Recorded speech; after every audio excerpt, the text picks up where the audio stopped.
Hello friends, welcome you all. आज हम vision IAS के 26 मई वाले डेली करंट अफेयर्स डिस्कस करेंगे। अब आप देख सकते हो प्रीलिम्स के ओनली 9 डेज बचे हुए हैं। और एक इम्पोर्टेंट बात वहां पे ये शेयर करना चाहता हूं कि ये जो आपके 9 डेज है ना, इसमें आपका जो बिलीफ सिस्टम है वो मजबूत रहना चाहिए। इट इज ऑल बिकॉज एक सिंपल सा लॉजिक आप समझो माइंड का, वो ये कि जिस प्रकार की जो हम सिग्नलिंग माइंड को देते हैं वो वापस हमें रिफ्लेक्ट करता है। सिंपल सी बात कहें तो हम पॉजिटिव सिग्नलिंग माइंड को देंगे तो पॉजिटिव एनवायरनमेंट हमारे लिए क्रिएट करेगा। दैट्स वाई अब इस 9 डेज में आपको संयम बना के रखनी है एंड अल्टीमेटली पॉजिटिव मूड में रहना है और पूरा बिलीफ अपने आप पर रखनी है। एंड आपको उस प्रकार का एनवायरनमेंट बना कर रखना है, ठीक है, क्योंकि आपने काफी अच्छी तैयारी कर रखी है। पूरा दम हम लगाकर आपने पूरा 1 साल 1.5 साल जो भी है प्रिपरेशन किया है। अब आपको होप बिल्कुल बना कर रखनी है कि इस बार आप छक्के छुड़ाई दोगे, ठीक है। So friends, let's start the discussion. 5 articles आज हमें डिस्कस करने हैं एंड 29 या 30 मई के बाद हो सकता है आपको 5-6 दिन ये एडिटोरियल ना मिले या फिर 2 दिन 3 दिन में मिल सकता है। बट आफ्टर द एग्जामिनेशन फिर से ये सीरीज कंटिन्यू की जाएंगी। वैसे मैंने आपको बताया भी था कि monthly compilation will be the better option, तो हो सकता है मैं मंथली कंपाइलेशन ही आपको प्रोवाइड करूं क्योंकि उसमें और ज़्यादा आपको बेनिफिट मिलेगी। So friends, without delaying let's start our discussion. 5 articles आज हमें डिस्कस करने हैं, मैंने बोला भी आपको। The first article deals with the ethanol blending in petrol to be raised to 20% in the 3 years by 2025। तो पहले ये जो आपका 20% ब्लेंडिंग था ना, ये 2030 तक हासिल करना था। अब इसको एडवांस किया गया, टारगेट को एडवांस किया गया है। अब 2025 तक ही अचीव करनी है, ठीक है। अब आप हमें बताओ, इथेनॉल ब्लेंडिंग की जब हम बात करते हैं तो इसका क्या सिग्निफिकेंस है। पहली बात तो ये कि जितनी डिपेंडेंसी हम पेट्रोल डीजल पर रखते हैं, अगर हम इथेनॉल ब्लेंडिंग करते हैं तो फिर हमारा जो इंपोर्ट बिल है वो तो कम होगा ही होगा, साथ ही साथ क्लाइमेट फ्रेंडली भी होगी, ठीक है। तो जो ग्रीन हाउस गैस इमिशन होती है उसको भी कम करने में मदद मिलेगी और साथ ही साथ भारत ने जो टारगेट सेट कर रखा है ग्रीन हाउस गैसेस इमिशन को कम करने का, वो भी कहीं ना कहीं कम करने में मदद मिलेगी। तो इन सब के ध्यान में रखते हुए ये सब ब्लेंडिंग के डिसीजन लिए जाते हैं। आपको भी पता है ब्लेंडिंग मतलब समझ ही रहे होगे, मैंने बताया भी बार बार कि जो आपके गैसोलीन होता है पेट्रोल या डीजल, उसमें जब हम इथेनॉल मिक्स करते हैं तो उसको हम कहते हैं ब्लेंडिंग।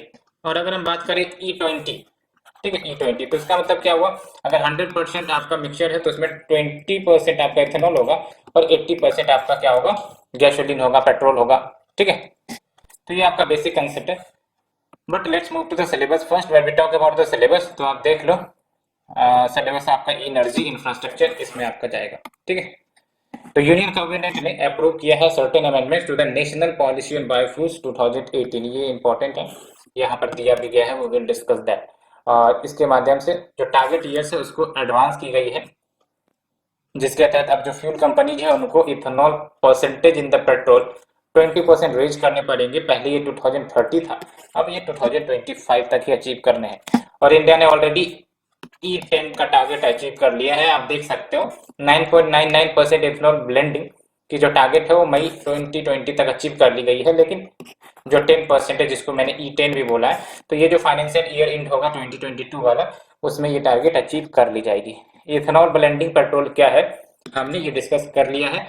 और इथेनॉल के बारे में आपको बेसिक जानकारी पता होनी चाहिए। It is an organic compound, ethyl alcohol भी इसको आप कह सकते हो। एंड इसका जो ऑक्टेन नंबर होता है वो हाइयर होता है गैसोलीन से। Gasoline is basically the petrol and that's why जब इसकी ब्लेंडिंग होगी तो ये पेट्रोल के जो ऑक्टेन नंबर को भी इम्प्रूव करेगा एंड इट इज बेटर कि ऑक्टेन नंबर हाई हो, ठीक है। एंड इथेनॉल में ऑक्सीजन की मात्रा भी होती है, that's why it will also help in complete combustion of fuels. नहीं तो आप बार बार देखते हो पेट्रोलियम में कि बहुत बार ऐसे होते हैं कि कंप्लीट कंबशन नहीं हो पाते। तो इसमें चूंकि ऑक्सीजन की मात्रा होती है तो it helps in the complete combustion of the fuel and इसके कारण क्या होगा, लोअर इमिशन होगा, ठीक है। एंड बेनिफिट्स क्या होगा, अगर हम इस गोल को एडवांस कर रहे हैं, यानी कि टारगेट को और ज़्यादा हम पहले अचीव अगर करना चाह रहे हैं, तो what will be the advantage. तो आप समझ सकते हो कितना ज़्यादा हैवी डिपेंडेंस भारत है पेट्रोल डीजल को इम्पोर्ट में। और अभी आप देख सकते हो कितनी ज़्यादा रेट टॉप लेवल पर चल रही है। तो ऐसे में हमारी जो इम्पोर्ट बिल है वो बढ़ जाती है। और अगर हम ब्लेंडिंग कर पाते हैं समय से पहले या फिर बाय 2025, तो लगभग 30,000 करोड़ रुपए का फॉरेन एक्सचेंज की बचत होगी पर ईयर। और ये 30,000 करोड़ बहुत ही बड़ा अमाउंट होता है फॉर ए डेवलपिंग कंट्री। और इसको आप सोचो कहाँ कहाँ पॉजिटिव सेक्टर में हम इन्वेस्ट कर सकते हैं। ठीक है, सोशल सेक्टर्स को इम्प्रूव करने में हम इन सब पैसों को इन्वेस्ट कर सकते हैं। तो ये सब कुछ बेनिफिट होगी। साथ ही साथ एनर्जी सिक्योरिटी हमारी इंक्रीज होगी, क्योंकि हम उतनी ज़्यादा डिपेंडेंसी नहीं रखेंगे पेट्रोल और डीजल पर। ठीक है, and also it louvers the carbon emission and better use of damaged food grain, because damage food grain से हम बेसिकली इथेनॉल प्रोड्यूस करते हैं।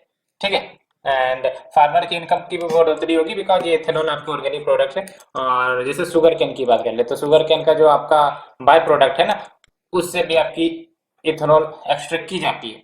तो it will also help in farmers income as well.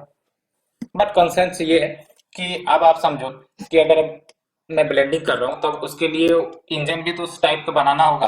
अब कोई पानी पर चलने वाला, लेट से मैंने डिवाइस बना दिया, मैंने एरोप्लेन बना दिया, तो ऐसा थोड़ी ना होगा कि पानी वाला फ्यूल अगर हम अभी फिलहाल के मोटर बाइक में डालेंगे और गाड़ी चल पड़ेगी, ऐसा तो नहीं होगा। उसके लिए उस प्रकार का इंजन हमें डेवलप करना पड़ेगा।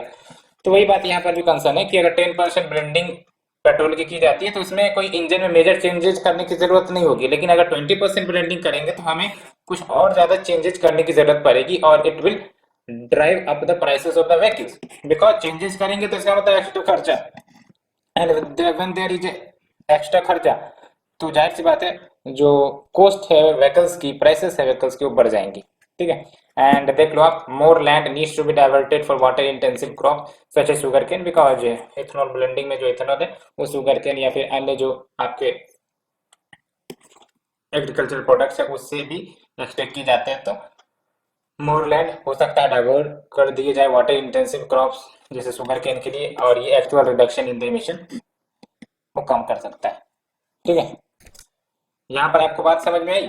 Water intensive crops, water intensive crops मतलब क्या, जैसे राइस की बात करते हैं एग्जाम्पल, वाटर इंटेंसिव है तो उससे हमारा green house gas emission, methane emission होता है कि नहीं होता है। अब अगर हम एरिया बढ़ा रहे हैं लेट्स से कि वाटर इंटेंसिव क्रॉप्स का, तो जाहिर सी बात है इमिशन भी तो बढ़ेगा। तो एक तरफ हम पॉजिटिव चेंज लाने की तरफ कर रहे हैं और दूसरी तरफ आपका निगेटिव चेंजेस, तो दोनों क्या होगा, बैलेंस होने लग जाएंगी। तो ये बातें यहाँ पर बताई जा रही है, इसको समझना जरूरी था। और अगर हम बात करें नेशनल पॉल्यूशन वाइफ 2018 की, तो देख लो 2018 में ही इसे इंट्रोड्यूस किया गया है। इसका एम क्या है कि जो डिपेंडेंसी है इंपोर्ट्स पर उसको कम किया जाए। कैसे, तो फ्यूल ब्लेंडिंग करके। एंड आप देख सकते हो bio ethanol, biodiesel, bio CNG, इन सब पर फोकस है। और इसके की पार्ट्स की अगर हम बात करें, तो देख लो आपको इथेनॉल ब्लेंडिंग प्रोग्राम है and production of second generation ethanol, जिसको हम 2G इथेनॉल कहते हैं, सेकेंड जनरेशन इथेनॉल। और ये कहाँ से डिराइव किए जाते हैं ये ध्यान रखना है आपको, फॉरेस्ट एंड एग्रीकल्चर जो रेसिड्यूज होती हैं उनसे। ठीक है, एंड नेक्स्ट कंपोनेंट की capacity of production of fuel additives, इसको बढ़ाना है। रिसर्च एंड डेवलपमेंट करना है फीड स्टॉक में, जो कि एक स्टार्टिंग मटेरियल है, जो रॉ मटेरियल है इथेनॉल प्रोडक्शन के लिए। एंड फाइनेंशियल इंसेंटिव्स भी दिए जाएंगे फॉर अचीविंग दिस गोल्स।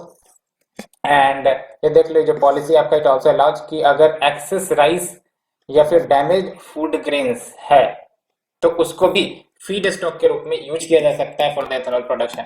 ये प्रीलिम्स में दिए जा सकते हैं, ये आया भी इस प्रकार का क्वेश्चन। ठीक है, सो फ्रेंड्स ये हमने डिस्कस किया। Let's move to the second article, ministry of education releases national achievement survey 2021 report. तो इस रिपोर्ट में क्या बातें की गई हैं वो हम डिस्कस करते हैं। और इसी से रिलेटेड आपका एक रिपोर्ट जारी किया जाता है एनजीओ प्रथम के द्वारा, आपको भी पता होगा, ASER report, that is your annual status of education report. ठीक है, तो उसके बारे में भी यहाँ पर दी गई है, तो उसे भी हम डिस्कस करेंगे। But before that let's look at the syllabus first. When we talk about the syllabus, आप बताओ कौन से टॉपिक में हम जाएंगे। एजुकेशन से टॉपिक में जाएंगे, बिल्कुल करेक्ट। तो आप देख लो, issues related to the development and management of social sector services related to the health and education. ठीक है, तो चलते हैं अपने टॉपिक की ओर। तो अगर हम बात करें नेशनल अचीवमेंट सर्वे की, तो ये लार्जेस्ट नेशन वाइड यानी पूरे देश भर में सैंपल बेस्ड एजुकेशन सर्वे है जो भारत में कंडक्ट किए जाते हैं। और इसका बेसिक ऑब्जेक्टिव है ये कि स्टूडेंट ने क्या सीखा, उसका फीडबैक हमें इस रिपोर्ट के माध्यम से मिलेगा at the district level, state level, national level, तो इन सब लेवल पर कंडक्ट की जाती है, ठीक है। और आपको पता ही होगा डिस्ट्रिक्ट है, उसके ऊपर स्टेट है, उसके ऊपर पूरा नेशन है, ठीक है। एंड ये किसके द्वारा कंडक्ट की जाती है, तो department of school education and literacy which comes under the ministry of education along with जो सीबीएसई है वो कंडक्टिंग ऑर्गेनाइजेशन है। तो कंडक्ट कर कौन रहा है, कंडक्टिंग ऑर्गेनाइजेशन कौन है, नीति आयोग है क्या, नहीं, सीबीएसई है, ठीक है। एंड एनसीईआरटी जो है इसके फ्रेमवर्क एंड जो टूल्स होंगे उसको डिजाइन कर रहे हैं, तो एनसीईआरटी इसके फ्रेमवर्क और टूल को डिजाइन कर रहा है, सीबीएसई उसे कंडक्ट कर रही है, ठीक है। एंड जो आपका एनएएस 2021 है, that is your national achievement survey 2021, ये कंडक्ट किया गया ओएमआर बेस्ड अचीवमेंट टेस्ट, यानी कि OMR based achievement test conduct की गई 22 डिफरेंट भाषाओं में। एंड ये कंडक्ट की गई for the students of grade 3, 5, 8, 10 and covers the 3 circular subjects of grade 3 and grade 5 and 4 subjects of grade 8 and 5 subjects of grade 10। And इसमें आपके state government schools ये ध्यान रखनी है, स्टेट गवर्नमेंट स्कूल्स भी आ जाते हैं, गवर्नमेंट एडेड स्कूल्स भी आ जाते हैं, प्राइवेट अनएडेड स्कूल्स भी आ जाते हैं, सेंट्रल गवर्नमेंट स्कूल्स भी आ जाते हैं। तो ऐसा नहीं कि सिर्फ सेंट्रल गवर्नमेंट के स्कूल्स आते हैं या फिर स्टेट गवर्नमेंट के स्कूल्स आते हैं, it also include the private unaided school या फिर प्राइवेट स्कूल्स एज वेल, ठीक है। क्या की फाइंडिंग है देख लो, परफॉर्मेंस लेवल में डिपिंग हुई है, कमी आई है across the subjects and grades. और आपको पता है ना कोरोना पीरियड 2020-21 के बाद से तो लंबे समय तक लॉकडाउन ही रहा, खास करके स्कूल एजुकेशन जो है फिजिकली एक्सेसिबल नहीं रही है बच्चों के लिए, तो उसका भी कहीं ना कहीं एक इम्पैक्ट इस परफॉर्मेंस पर पड़ा होगा, that may be one of the reason, ठीक है। तो परफॉर्मेंस लेवल में डिपिंग आई है, एज वेल एज आप देख सकते हो 78% स्टूडेंट्स उन्होंने ये माना है कि जो लर्निंग है the home during the pandemics वो बर्डन है, बोझ लगता है, ठीक है। जिसमें से 24% आप देख लो the lacks access to the digital devices like mobile phone, laptop, इन सब की कमी या एक्सेसिबिलिटी में लैकिंग है। तो ये बातें हो गई, तो ये क्या इंडिकेट कर रहा है, डिजिटल डिवाइड, ठीक है। तो ये ध्यान रखनी है। And 18% childrens mother cannot read and write राइट, तो ये बातें भी हैं। And 7% schools are facing teachers absenteeism. अब आप देख सकते हो ये जो आपने 2-3 स्टोरी आजकल चल रही है एजुकेशन को लेकर, एक तो आपने सोनू कुमार का आपने देखा ही होगा, बहुत सारा न्यूज ने उसे कवर किया था कि that boy wants to study but no proper environment, no proper schooling, तो वो कंडीशन है। और दूसरी बात ये कि एक बच्ची जो फिजिकली हैंडीकैप थी, तो उनके गांव में बेसिकली स्कूल नहीं था, या फिर लंबी दूरी तय कर एक ही पैर पे बेचारी स्कूल जाया करती थी। एंड अब जो है वो भी न्यूज़ रिपोर्ट्स में देखोगे बहुत सारी जो न्यूज़ है वो चल रही हैं। एंड अल्टीमेटली जो बॉलीवुड एक्टर है सोनू सूद, उन्होंने बेसिकली उनके इलाज के लिए भी कंट्रीब्यूट किया है, तो आपने ये न्यूज़ देखा भी होगा, ठीक है। एंड सिग्निफिकेंस ऑफ एनएस, यानी कि इस नेशनल अचीवमेंट सर्वे के सिग्निफिकेंस की बात करें तो एक तो ये कि स्टूडेंट क्या अचीव किया है उसको ये मेजर करता है at the district, national, state level. And साथ ही साथ इनपुट्स भी प्रोवाइड करता है कि आगे क्या किया जाए सो दैट स्टूडेंट की अचीवमेंट को और ज़्यादा अच्छा किया जा सके। तो ये सारे जो डाटा आएंगे उसको पॉलिसी प्लानिंग में इस्तेमाल किया जाएगा, as well as teachers training में इस्तेमाल किया जाएगा to improve the quality and ensure equity in learning, ठीक है। तो मैंने बोला था एएसईआर रिपोर्ट के बारे में, तो एएसईआर बेसिकली ये भी लार्ज स्केल लर्निंग असेसमेंट की जाती हैं which was started by NGO प्रथम 2005 में। और ये जो आपका एएसईआर है ये एनुअल हाउस होल्ड बेस्ड सर्वे है जो सारे रूरल डिस्ट्रिक्ट को कवर करता है, ये ध्यान रखना है। Annual house hold based survey covers all the rural district and it covers all the children, चाहे वो ड्रॉप आउट हो या फिर दो जो कभी स्कूल ही नहीं गए। और इसके माध्यम से क्या पता लगाया जाता है, स्कूलिंग स्टेटस क्या है बच्चों का of the age group 3 to 16 and basic reading and basic arithmetic ability of all children between the age of 5 to 16 basically, ठीक है। सो फ्रेंड्स ये हमने डिस्कस किया, let's move to the next article. Government flagged low score in world bank's world wide governance indicator. तो ये world bank का world wide governance indicator है और इसमें गवर्नमेंट को लो स्कोर मिली है, ठीक है। तो अब चर्चा में क्या आ गया आपका वर्ल्ड वाइड गवर्नेंस इंडिकेटर। तो before discussing let's look at the syllabus. When we talk about the syllabus, तो सिलेबस में आपका क्या आएगा, important international institution, agency, forum, structure, mandate, इसमें आपका आ जाएगा, ठीक है। तो वर्ल्ड बैंक का जो आपका वर्ल्ड वाइड गवर्नेंस इंडिकेटर्स का एनालिसिस है, इसमें देख सकते हो, विच इज ए की input for India sovereign rating. तो यहाँ का जो इंडिया का स्कोर है, it is much below it's pairs on all the counts. तो इम्पोर्टेंट बात ये है कि जब ये आपका तैयार किया जाता है ये एनालिसिस, तो कहाँ से ये डाटा सोर्सेस लाते हैं? तो वेरियस थिंक टैंक्स या फिर सर्वे एजेंसी से डायरेक्ट डाटा कलेक्ट करते हैं, इंटरनेशनल मीडिया से like the freedom house, economist intelligence unit.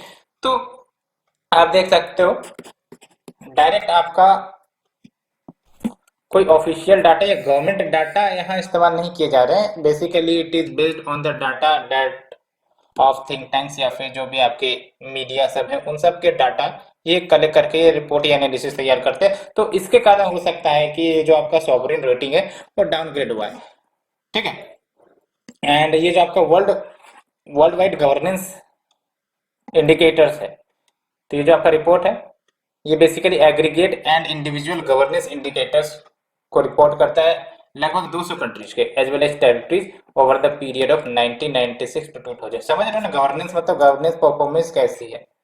6 dimension of governance पर आधारित है। क्या है 6 dimension? Voice and accountability, political stability देश में कितनी है, ठीक है, क्या वायलेंस या टेररिज्म तो नहीं, गवर्नेंस इफेक्टिवनेस क्या है, regulatory quality quality, rule of law, control of corruption.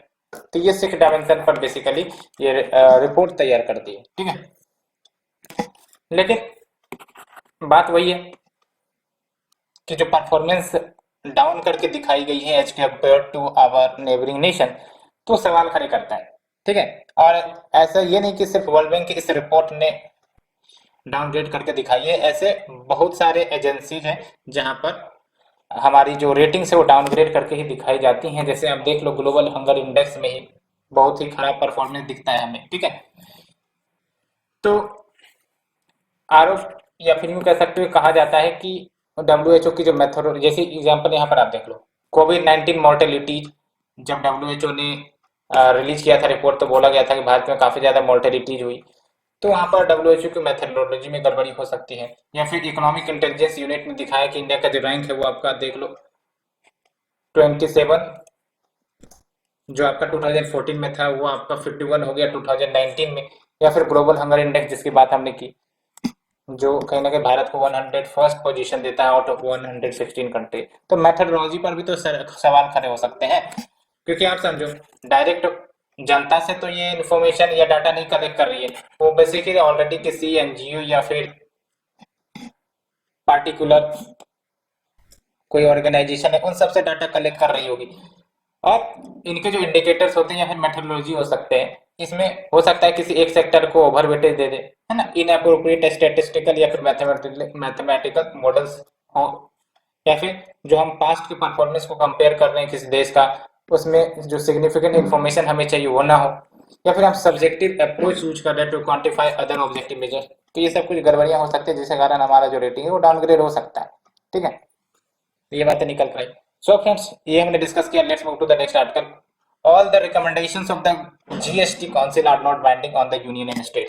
ये काफी इंपॉर्टेंट है इकोनॉमी के पर्सपेक्टिव से, और हम यहाँ पर जीएसटी काउंसिल के बेसिक को भी डिस्कस करेंगे, और क्या सुप्रीम कोर्ट का जजमेंट आया है वो भी हम डिस्कस करेंगे। But before that we look at the syllabus. तो आप देख लो, Indian economy and issues related to planning, mobilisation of resources, growth, development and employment, ठीक है।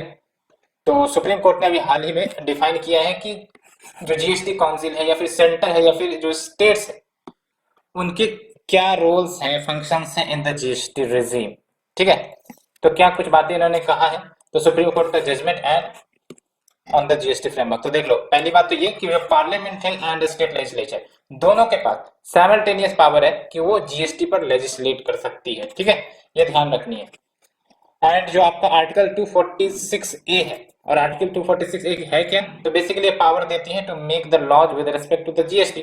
तो ये लॉ कौन बना सकता है? स्टेट लेजिस्लेचर ही बना सकता है और पार्लियामेंट भी बना सकता है, लेकिन it does not provide a provision कि लेट्स से कि अगर कोई इनकंसिस्टेंसी आ जाती है between the central and the state laws of GST, तो कैसे रिजॉल्व होगा। तो ये बातें यहां से नहीं निकल कर आती। तो एक बात और कही गई कि जो जीएसटी काउंसिल है उसको आप नियरली एक कॉन्स्टिट्यूशनल बॉडी नहीं समझिए कि सिर्फ और सिर्फ इसका काम इनडायरेक्ट टैक्स सिस्टम को मेंटेन करना, रेगुलेट करना है, but also it is important focal point जो शोकेज करता है federalism as well as promote the democracy. ठीक है, तो ये काफी अच्छा स्टेटमेंट है, अपने यूज कर सकते हो। तो जीएसटी लॉज डिसीजंस, यानी कि जीएसटी काउंसिल में कोई अगर डिसीजन लेना है ना, जैसे कि टैक्सेस बढ़ाने, टैक्स स्लैब बढ़ाने या घटाने जो भी है, तो फिर कैसे होगा, तो इसके लिए प्रोविजन भी है। और आपको भी पता है जीएसटी एक्ट जो लाई गई है, जीएसटी लॉ जो लाई गई है 101st कॉन्स्टिट्यूशनल अमेंडमेंट करके। एंड ये देख लो, every decision of the GST council उसको टेक अप किया जाएगा by majority of not less than 3/4 of the weighted votes of the members present. यानी कि लेट से कि कोई भी इश्यू आई जीएसटी काउंसिल में, लेट से कि टैक्स रेट बढ़ाना है, ठीक है, लेट से वैक्सीन पर टैक्स रेट बढ़ाना है, तो इस पर सहमति पाने के लिए या इस पर डिसीजन लेने के लिए मिनिमम आपको 75%, 3/4 मतलब क्या हुआ, 75% of the weighted votes of the members present, तो इतनी सहमति लेनी पड़ेगी। एंड एक जो आपका वोट है सेंट्रल गवर्नमेंट का, उसका वेटेज बेसिकली 1/3 होता है ऑफ द टोटल वोट्स जो कास्ट के जाएंगे। एंड बाकी सारे स्टेट गवर्नमेंट को अगर एक साथ मिला दिया जाए तो उनका वोटिंग शेयर कितना है, 2/3 है। ठीक है, तो 2/3 हो गया स्टेट का, सारे को कंबाइन कर दो, और 1/3 हो गया आपका सेंट्रल का। ठीक है, एंड हाउएवर अगर कोई डिसएग्रीमेंट आता है तो द सेंटर में bring it support below the 3/4 majority which is needed for the passage of the decision. And अगर हम जीएसटी काउंसिल की बात करें तो जीएसटी काउंसिल, ये ध्यान रखना है, आर्टिकल 279A के तहत आपका लाया गया है। तो अगर पूछ लिया जाए article 279A deals with what, तो जीएसटी काउंसिल है। ठीक है, और ये कॉन्स्टिट्यूशनल बॉडी, ये तो आपको पता ही होगा, कॉन्स्टिट्यूशनल बॉडी है, और इसके तहत एडवाइस एंड रिकमेंड करना है जीएसटी इश्यूज पर। एंड जीएसटी काउंसिल एक ज्वाइंट फोरम है जहाँ पर सेंटर एंड स्टेट्स दोनों शामिल रहती हैं, जिसमें और कुछ मेंबर होते हैं, जैसे यूनियन फाइनेंस मिनिस्टर चेयरपर्सन होते हैं, union minister of state in charge of revenue और फाइनेंस, ये मेंबर होंगे, and minister in charge of finance या फिर टैक्सेशन, और एनी अदर मिनिस्टर जो नॉमिनेट किए गए हों अपने स्टेट के तरफ से, तो वो भी मेंबर होंगे। तो यूनियन फाइनेंस मिनिस्टर हो गया, और एक हो गया union minister of state in charge of revenue of finance, and फिर हो गया minister in charge of finance और taxation of any other minister nominated by each state government. तो ये ध्यान रखनी। सो फ्रेंड्स, इसे डिस्कस करने के बाद let's move to the last article. Supreme court recognises sex work as profession. तो ये भी काफी इंपॉर्टेंट डिसीजन निकल कर आई है कि now sex work as a profession. ठीक है, तो इसका मतलब क्या हुआ कि जो आपके पुलिस इंटरफेरेंस या क्रिमिनल एक्शंस सेक्स वर्कर्स के खिलाफ देखने को मिलते थे, उस पर कहीं ना कहीं कमी आएगी। तो डायरेक्शंस क्या निकल कर आए वो हम डिस्कस करेंगे, but let's see the syllabus first. When we talk about the syllabus, तो इसमें आप देख लो, Indian constitution evolution features amendment significant provisions and basic structure mechanism laws for the protection of vulnerable section. ठीक है, तो supreme court ने direction issue किया है कौन से आर्टिकल के तहत, ये आर्टिकल काफी बार न्यूज में आई है, आर्टिकल 142, याद रखना है आपको, ये डिस्क्रिशनरी पावर देता है सुप्रीम कोर्ट को कि वो कंप्लीट जस्टिस कर सकते हैं in any matter which is pending before the supreme court. And अब कहीं ना कहीं जो सेक्स वर्कर्स हैं